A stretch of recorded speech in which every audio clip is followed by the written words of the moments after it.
जी हाँ, good morning everyone, good morning, नमस्कार, सभी का है स्वागत। एमपी हाई कोर्ट, देख रहे हैं मेरे पीछे, मध्य प्रदेश उच्च न्यायालय, यहाँ से एक आया है डिसीजन, सिंगल जज बेंच। जज का नाम है जस्टिस दीपक कुमार अग्रवाल। इन्होंने कुछ कहा है सरकार को, एमपी सरकार को नहीं नहीं नहीं नहीं, देश के सरकार को, सेंट्रल गवर्नमेंट को उन्होंने अपील किया है कि आप कुछ चेंजेस लाएं। चेंजेस कहाँ पे लाओगे? आईपीसी में लाओगे। आईपीसी में सेक्शन 375 जिसे कहते हैं रेप से रिलेटेड प्रोविजन 375 कहा जा रहा है, उसमें चेंजेस लाने की बात की जा रही है। अरे ऐसी क्या चेंज लाने की बात की जा रही है? वैसी चेंज 2013 में आ चुकी है, पहली चीज। दूसरी चीज, 2013 के पहले एक इंसिडेंट हुआ था which was very harsh, very brutal and very horrifying, जो कि आपने सुना भी होगा, निर्भया केस जो था, निर्भया रेप केस जो था, उसके बाद चेंजेस लाए गए थे। अब यहाँ पे जस्टिस दीपक कुमार अग्रवाल जी का कहना है कि सरकार को कुछ चेंजेस और लाने चाहिए। देखते हैं किस बारे में चर्चा हो रही है। तो सबसे पहले तो आप सेशन को कर दीजिए लाइक और दोस्तों के साथ कर लो शेयर, और पहली बार आया तो सब्सक्राइब करिए, क्योंकि ऐसी चीज़ें आपको एग्जाम में पूछी जा सकती हैं डायरेक्टली और इनडायरेक्टली।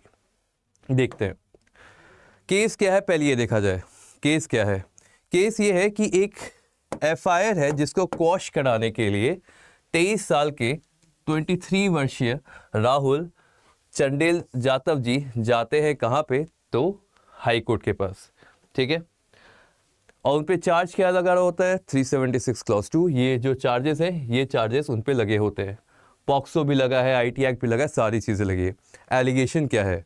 एलिगेशन है कि अक्यूज जो है, जो 23 वर्षीय राहुल है, वो पढ़ाता था विक्टिम को, जो एक माइनर है, और उसके साथ सेक्सुअल इंटरकोर्स का एलिगेशन है, और उसके साथ उसका वीडियो भी बनाया गया जनवरी 2020 में, after giving her juice to drink. और यहाँ पे उनको अनकॉन्शियस किया गया था, किसे? विक्टिम को जूस पिला के अनकॉन्शियस करके वीडियो बनाया गया और गलत कार्य किया गया। ये है एलिगेशन। अब विक्टिम क्या कहता है? As per the victim, the accused on the pretext of circulating the video started making physical relationship with her on multiple occasion. That means यहाँ पे उसको blackmail भी किया जा रहा है। इसीलिए आईटी एक्ट आया, 66 आईटी एक्ट आया ना, क्यों? क्योंकि वीडियो था। अब it was further alleged that the accused used to come to her house several times through the roof and made physical relationship with her. तो यहाँ पे motive और intention भी दिखाया गया। Before the court, the counsel for the accused argued that the FIR was lodged. ये है एक important कड़ी। कहा गया, accused के साइड से जो प्लीडर थे, उन्होंने कहा कि जो FIR लॉन्च हुआ है वो 7 महीनों के बाद हुआ है। And besides, if any intercourse had been done, the same was done with her consent. ये भी कहा गया, अगर कोई भी sexual intercourse, sexual relation हुआ है तो वो सहमति के साथ हुआ था। On the other hand, the panel lawyer for the state submitted that since at the time of the incident, the prosecutrix was minor, therefore the petitioner should be dismissed. क्योंकि वो minor है तो वहाँ पे dismiss करने की बात कही जा रही है। अब ये मुद्दा आया है कोर्ट के पास। कोर्ट ने क्या कहा कि पहले 2013 अमेंडमेंट से पहले sexual intercourse with a girl below 16 साल से नीचे अगर किसी भी लड़की के साथ सेक्सुअल इंटरकोर्स हो रहा है तो उसे हम रेप मानते थे, इररेस्पेक्टिव ऑफ गर्ल्स कंसेंट। भले ही लड़की ने कंसेंट दिया है या नहीं दिया है, वो रेप ही कंसिडर किया जाएगा। हाउएवर 2013 में उस अमेंडमेंट को चेंज करके उसे 18 साल कर दिया गया, तो 16 से 18 साल बढ़ा दिया गया, इम्प्लाइंग कि अगर 18 साल से कम किसी लड़की के साथ रेप नहीं, सेक्सुअल इंटरकोर्स भी हुआ है तो वहाँ पे कंसेंट का क्वेश्चन नहीं आएगा कि कंसेंट था या नहीं, उसे आप रेप ही कंसिडर करोगे। ये चेंज आया 2013 में। अब ट्यूसडे को मध्य प्रदेश हाई कोर्ट ने रिक्वेस्ट किया है गवर्नमेंट ऑफ इंडिया से कि आप कंसिडर करिए, क्या कंसिडर करिए कि 16 से 18 आपने किया 2013 में, अब कह रहे हैं कि अभी आप 2023 में 18 से उसे 16 पे वापस कर दो, 18 से 16 कर दीजिए रेप केसेस पे, ठीक है।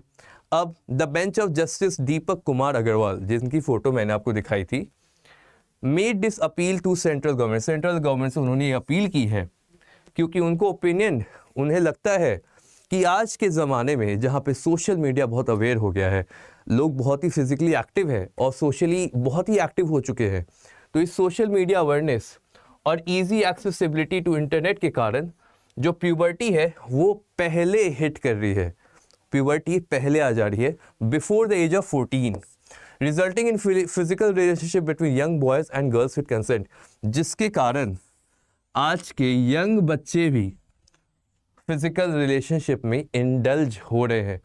अब देखो क्वेश्चन क्या है, क्वेश्चन ये है कि अगर फिजिकल रिलेशनशिप में एक लड़का और लड़की जा रहे हैं, उसके वजह से उस लड़के पे रेप का चार्जेस लग जा रहा है, क्योंकि 18 से below if having sexual intercourse then it is particularly rape, क्योंकि कंसेंट के तो मुद्दा है नहीं। तो इनका कहना है कि 18 से 16 कर दीजिए, ताकि कोई अगर जेन्युइन केस भी होगा तो उसको उसका भार नहीं उठाना पड़े, कोई जेन्युइन केस भी होगा तब उस पर रेप का चार्जेस ना लगे, कोई जेन्युइन केस होगा तो उसमें उस लड़के की ज़िंदगी ना खराब हो जाए। ये बात जस्टिस कुमार अग्रवाल, दीपक कुमार अग्रवाल जी का कहना है। आगे उनका स्टेटमेंट यहाँ पे कोट किया गया है, ये है स्टेटमेंट। इस स्टेटमेंट को आप पहले गौर से पढ़ें। आप क्या लिखा जा रहा है, आजकल नाउ डेज एवरी मेल और फीमेल जो 14 साल के आसपास है, सोशल मीडिया अवेयरनेस के कारण और एक्सेसिबिलिटी ऑफ इंटरनेट के कारण प्यूबर्टी उन्हें जल्दी आ जा रही है। ओइंग टू दिस, जिसके कारण female and male children are getting attracted to each other and these attractions are resulting into physical relationship with consent। ये है मुद्दा, रिलेशनशिप विद कंसेंट भी हो रहा है, तब भी वहां पे रेप पे चार्जेस लग जा रहे हैं। In these cases male person are not at all criminal, वो क्रिमिनल थोड़ी ना है, उन्हें प्यूबर्टी हिट की, उन्हें कोई पसंद आ गया या पसंद आ गई तो उसमें उनकी क्या गलती है। It is only a matter of age when they come into contact with female and develop physical relationship, the court said। ये बात कही गई कि ये एज ऐसी है जहाँ पे फिजिकल रिलेशनशिप में ज़्यादा बच्चे अभी इंडल्ज हो रहे हैं। होना नहीं चाहिए, अभी पढ़ाई लिखाई पे ध्यान दे लो तो उसके बाद होना चाहिए, मगर ये कोर्ट का कहना है। क्यों? क्योंकि केसेस बहुत सारे आते हैं ऐसे जहाँ पे देखा जाता है एज के कारण, फैक्टर के कारण वहाँ पे उस पर चार्जेस लग जा रहे हैं। तो इस पे सुझाव दिया है एमपी हाई कोर्ट के जज ने कि सेंट्रल गवर्नमेंट को कोई बदलाव लाना चाहिए। 2013 में बदलाव हुआ था तो अभी भी तो हो सकता है। इस बारे में चर्चा की गई है एमपी हाई कोर्ट के द्वारा। अब देखते हैं कि कोर्ट इस बारे में क्या कहती है। पहले तो सुप्रीम कोर्ट आएगी, सुप्रीम कोर्ट का कोई डिसीजन आएगा और अगर सुप्रीम कोर्ट का डिसीजन फेवर में रहता है तो शायद सरकार कुछ बदलाव लाए। चलिए देखते हैं, अगर बदलाव आता है तो आपको तो पता चल ही जाएगा, क्योंकि मैं आपको बता ही दूंगा, और नहीं पता चलेगा वो तो हो ही नहीं सकता है। It is particularly okay that you guys are around things which are changing and evolving in terms of law. जो भी चीज़ें हैं, जो भी बदल रही हैं चीज़ें, उन सभी की जानकारी रखना बहुत आवश्यक है। अगर आप एग्ज़ाम का प्रिपेयर कर रहे हो या नहीं भी कर रहे हो, ज़रूरी है ये। ओके ठीक है, चलिए कोई सवाल हो तो पूछ लीजिएगा कमेंट सेक्शन में। I am always there and till then take care, thank you, और मुलाकात होती है आपसे नेक्स्ट सेशन पे। जय हिंद।